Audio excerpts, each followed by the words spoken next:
ನಮಸ್ಕಾರ, ನನ್ನ ಹೆಸರು ರೋಹನ್ ಬಾಲಚಂದ್ರ. ಇವತ್ತಿನ ಬ್ರೇಕಿಂಗ್ ನ್ಯೂಸಿಗೆ ಸ್ವಾಗತ. ಇದು ನಮ್ಮ ದೇಶದ ಫೈನಾನ್ಸ್ ಹಾಗೂ economic news.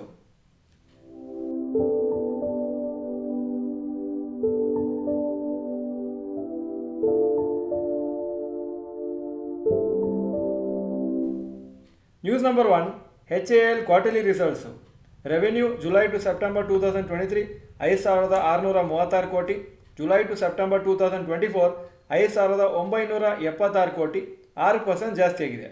Net profit 1,235 ಕ್ರೋರ್ಸಿಂದ 1,510 crores ಆಗಿದೆ, 22% ಜಾಸ್ತಿ ಆಗಿದೆ. ಒಳ್ಳೆ ರಿಸಲ್ಟ್ಸು ಕಂಪ್ನಿಗೆ. ಆದರೆ ಶೇರ್ಸ್ ಇವತ್ತು 2%ವರೆಗೂ ರ್ಯಾಲಿ ಆಯಿತು, ಬಟ್ ಕ್ಲೋಸಿಂಗು ಫ್ಲ್ಯಾಟ್ ಆಗಿತ್ತು, 0.5% ಅಪ್ ಮಾತ್ರ. News number 2, NSE adds 45 stocks to F&O segment. Jio financial services, Zomato, Angel One, Paytm, Avenue Supermart ಈ ಎಲ್ಲ ಶೇರ್ಸು F&O ಸೆಗ್ಮೆಂಟಿಗೆ ಸೇರಿಸಿದ್ದಾರೆ NSE ಹಾಗೂ BSE. ಸೊ ಇದರಲ್ಲಿ ಫ್ಯೂಚರ್ಸ್ ಆ್ಯಂಡ್ ಆಪ್ಷನ್ಸ್ ಟ್ರೇಡಿಂಗ್ ಮಾಡ್ಬೋದು ಅಂತ ಹೇಳಿದ್ದಾರೆ ನವಂಬರ್ 29 ಹಾಗೂ ಈ ಟೋಟಲ್ 45 ಸ್ಟಾಕ್ಸು ಆ್ಯಡ್ ಮಾಡಿದ್ದಾರೆ ಈ ಪರ್ಟಿಕ್ಯುಲರ್ F&O ಸೆಗ್ಮೆಂಟಿಗೆ. ಸುಮಾರು ಸ್ಟಾಕ್ಸ್ ಈ ಲಿಸ್ಟಲ್ಲಿ ಇವತ್ತು 3-6% ಅಪ್ ಇತ್ತು, ಯಾಕಂದರೆ ಈ ಒಂದು ನ್ಯೂಸಿಂದ. News number 3, Macquarie expects another 10% fall. Brokerage company Macquarie ಅವರ ಒಂದು ಟಾಪ್ ಅಫಿಷಿಯಲ್ ಹೇಳಿದ್ದಾರೆ, ನಿಫ್ಟಿ 50 ಇಂಡೆಕ್ಸು ಇನ್ನೂ 10% ಬೀಳೋ ಚಾನ್ಸಸ್ ಇದೆ ನೆಕ್ಸ್ಟ್ 3 to 6 ಮಂತ್ಸಲ್ಲಿ. ಅವ್ರು ಹೇಳಿದ್ದಾರೆ ಅರ್ನಿಂಗ್ಸ್ ಡೌನ್ ಗ್ರೇಡ್, ಅಂದರೆ ಕ್ವಾರ್ಟರ್ಲಿ ರಿಸಲ್ಟ್ಸ್ ಅಷ್ಟು ಚೆನ್ನಾಗಿರಲಿಲ್ಲ ಸೆಪ್ಟೆಂಬರ್ ಕ್ವಾರ್ಟರಲ್ಲಿ, ಅದರಿಂದನೇ ಅವರಿಗೆ ಬೇರಿಶ್ ಚಾನ್ಸ್ ಇದೆ ಅಂತ. ಹಾಗೂ ಅವರ ಪ್ರಕಾರ ಇಂಡಿಯಾದ ಫಾಲ್ ಯಾವುದ್ರ ಮೇಲೆ ಡಿಪೆಂಡ್ ಆಗುತ್ತೆ ಅಂದರೆ US ಡಾಲರ್ದು ಸ್ಟ್ರೆಂತ್ ಯಾವ ಥರ ಇರುತ್ತೆ ಹಾಗೂ ಪ್ರೆಸಿಡೆಂಟ್ ಟ್ರಂಪ್ದು ಪಾಲಿಸೀಸ್ ಏನಿರುತ್ತೆ ಅಂತ. News number 4, Nifty closes below 200 DMA. Nifty ಇವತ್ತು ಸ್ವಲ್ಪ ಡೌನ್ ಆದರೂ 200 DMAಕ್ಕಿಂತ ಕಮ್ಮಿ ಕ್ಲೋಸ್ ಆಗಿದೆ. ನಿಫ್ಟಿ ಕ್ಲೋಸಿಂಗು 23,533 ಇತ್ತು ಹಾಗೂ 200 DMA 23,556 ಇತ್ತು. ಇದು ಒಂದು ಬೇರೆ ಸಿಗ್ನಲ್ಲು ಟೆಕ್ನಿಕಲ್ ಅನಾಲಿಸಿಸ್ ನೋಡಿದರೆ. ನಾಳೆ ಸ್ಟಾಕ್ ಮಾರ್ಕೆಟ್ಸಿಗೆ ಹಾಲಿಡೇ ಇರುತ್ತೆ, ಯಾಕಂದರೆ ಗುರುನಾನಕ್ ಜಯಂತಿ. ಸೊ ಇವತ್ತೇ ಲಾಸ್ಟ್ ವರ್ಕಿಂಗ್ ಡೇ ಇತ್ತು ಈ ವಾರಕ್ಕೆ. ಈ ವಾರ 2.5% ಬಿದ್ದಿದೆ ಜಸ್ಟ್ 4 ಟ್ರೇಡಿಂಗ್ ಡೇಸಲ್ಲಿ. News number 5, rapid news.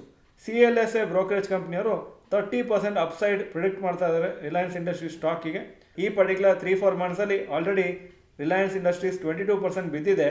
ಆದರೆ CLSA ಅವರು ಔಟ್ ಪರ್ಫಾರ್ಮ್ ರೇಟಿಂಗ್ ಕೊಟ್ಟು ರಿಲಯನ್ಸದು 1,650 ಟಾರ್ಗೆಟ್ ಪ್ರೈಸ್ ಇಟ್ಟಿದ್ದಾರೆ. ರಿಲಯನ್ಸ್ ಶೇರ್ ಪ್ರೈಸ್ ಇವತ್ತು 1,268 ಇತ್ತು. ಮಾರ್ಕೆಟ್ಸು 6 ಕನ್ಸೆಕ್ಯೂಟಿವ್ ದಿವಸ ನೆಗೆಟಿವ್ ಕ್ಲೋಸ್ ಆಗಿದೆ. 7ನೇ ತಾರೀಕು ನವಂಬರಿಂದ ಕಂಟಿನ್ಯೂಸ್ ಆಗಿ ನೆಗೆಟಿವ್ ಕ್ಲೋಸ್ ಆಗ್ತಾ ಇದೆ. ನಿಫ್ಟಿ ಆವಾಗ ಬೀಳೋ ಮುಂಚೆ 24,484 ಇತ್ತು, ಇವತ್ತು 23,533 ಇದೆ. ಈಗ ಇವತ್ತಿನ ಸ್ಟಾಕ್ ಮಾರ್ಕೆಟ್ ಅಪ್ಡೇಟಿಗೆ ಬರ್ತಾ ಇದ್ದೀನಿ. ನಿಫ್ಟಿ 26 ಪಾಯಿಂಟ್ ಡೌನು, 23,533 ಕ್ಲೋಸ್ ಆಯಿತು. ಸೆನ್ಸೆಕ್ಸು 110 ಪಾಯಿಂಟ್ ಡೌನು, 77,580 ಕ್ಲೋಸ್ ಆಯಿತು. Point number 2, today's top Nifty 50 gainers and losers. Top gainers Eicher Motors 6.42% up. ಇದರ ಬಗ್ಗೆ ಇವತ್ತಿನ 1 minute ವೀಡಿಯೋಲ್ಲಿ ಕವರ್ ಮಾಡ್ತಾ ಇದ್ದೀನಿ. Hero MotoCorp 1.86% up. HDFC life 1.3% up. Top losers HUL 3.07% down, Tata consumer products 2.91% down, Britannia 2.59% down. Point number 3, today's top Nifty next 50 gainers and losers. Top gainers Jio financials 6.32% up, Zomato 4.35% up, Samvardhana Motherson 3.42% up. Top losers ABB India 1.79% down, union bank 1.52% down, power finance corporation 1.46% down. Point number 4, advance decline ratio for NSE. Advances 1,324 stocks, ಕಮ್ಮಿ ಆಗಿದ್ದು 1,155. So 53% up, 47% down. Point number 5, yesterday's FII and DAI investment data. Foreign institution investors 2,503 crores net sales, domestic institution investors 6,145 crores net purchases ನಿನ್ನೆ. Point number 6, today's gold and silver price. Gold price 7,565 per gram, silver 89.5 per gram. Point number 7, today's rupee value. ಒಂದು $, 84.4 rupees, ಒಂದು euro 88.8 rupees. Point number 8, stocks near 52-week high. HCL Tech 52-week high 1,897, closing price 1,859. Point number 9, stocks near 52-week low. IndusInd bank 52 week low 1015, closing price 1017. Nestle 2178 52 week low, closing price 2183.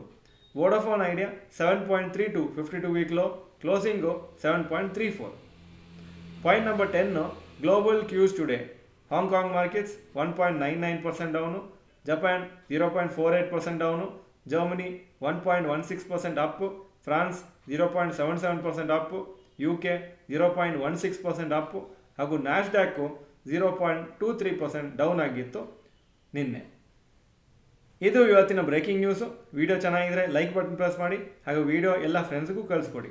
ಈ video ನೋಡಿದ್ದಕ್ಕೆ ಧನ್ಯವಾದಗಳು. ನಮಸ್ಕಾರ.